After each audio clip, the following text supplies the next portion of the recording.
Hello, everyone, and welcome back to the channel. Before we dive into today's very serious topic, I want to take a moment to ask you all to like, comment, and subscribe to the channel. Your support helps us reach more people, spread awareness, and keep these important conversations going. Liking the video boosts engagement and helps the YouTube algorithm suggest this content to others who might benefit from it. Subscribing ensures you don't miss any future updates on crucial issues we discuss here. To all our regular subscribers, I want to extend a heartfelt thank you for your continued support. Your engagement and contributions in the comment section are invaluable.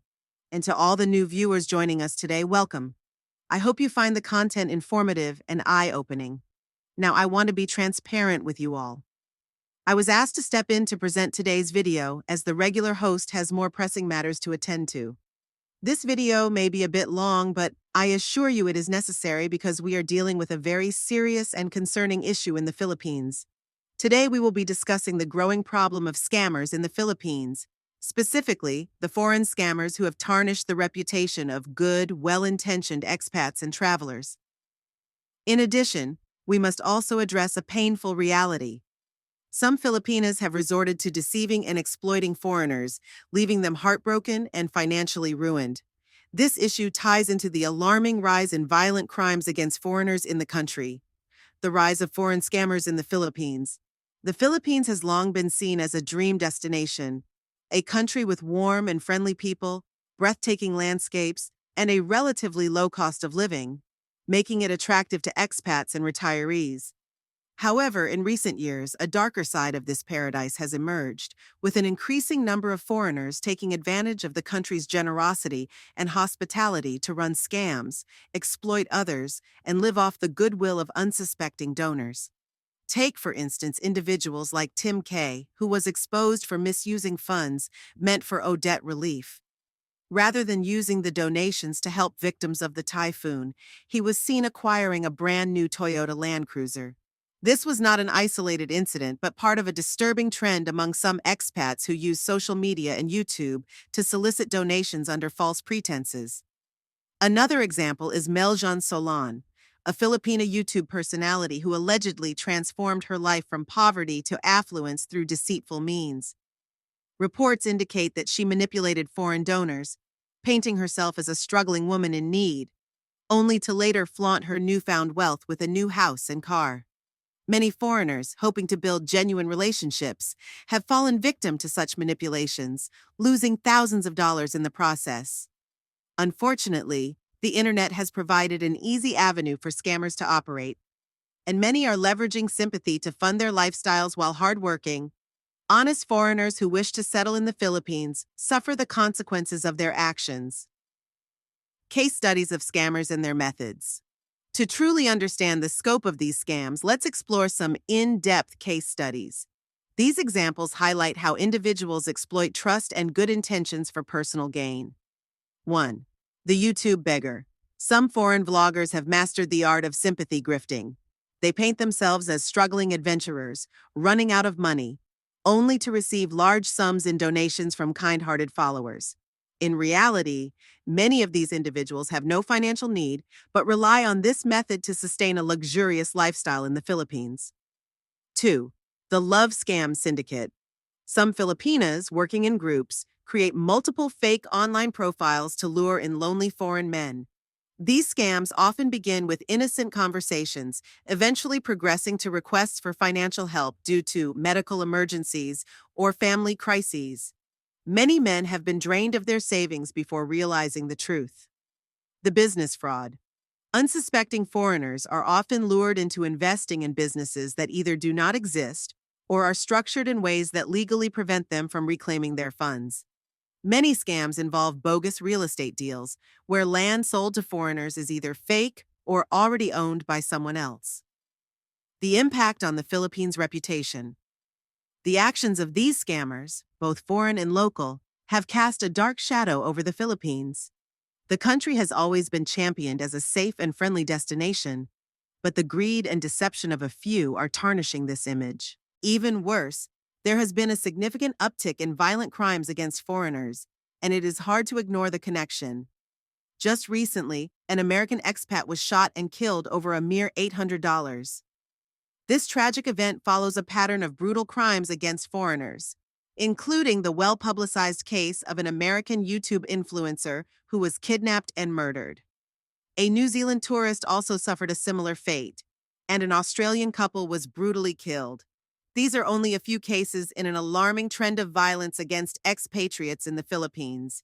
Here is how foreigners can protect themselves.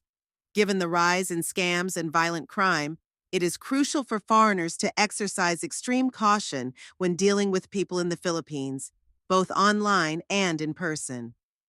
This channel and others have stated over and over that foreigners must be extremely careful and do their research before engaging anyone in the Philippines, whether it be a beautiful Filipina love interest or a foreigner living in the Philippines offering assistance and advice about going to the Philippines.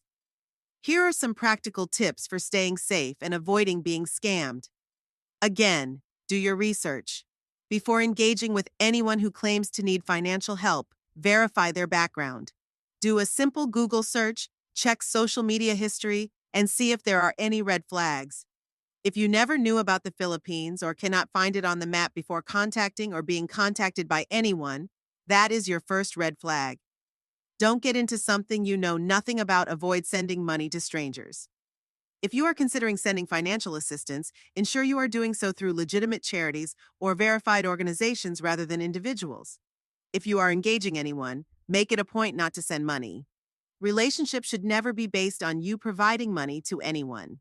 Continue the dialogue and conversation, and when you actually go to the Philippines, you can then assess the situation and make a better informed decision.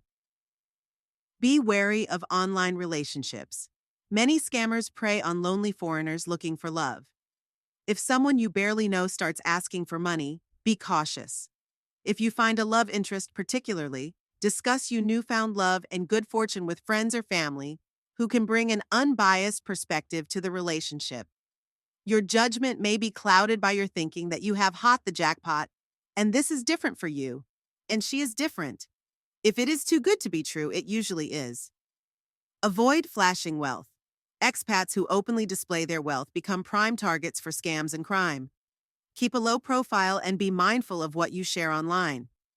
In the Philippines, whenever a foreigner is seen, the locals see dollar signs, and unfortunately, you may just be an average Joe living off some savings or a pension, or may have come to the Philippines because it is a cheap destination.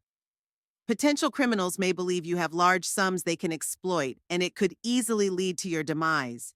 Know the local laws and customs. Understanding the legal system can help you navigate potential threats and avoid falling into legal traps.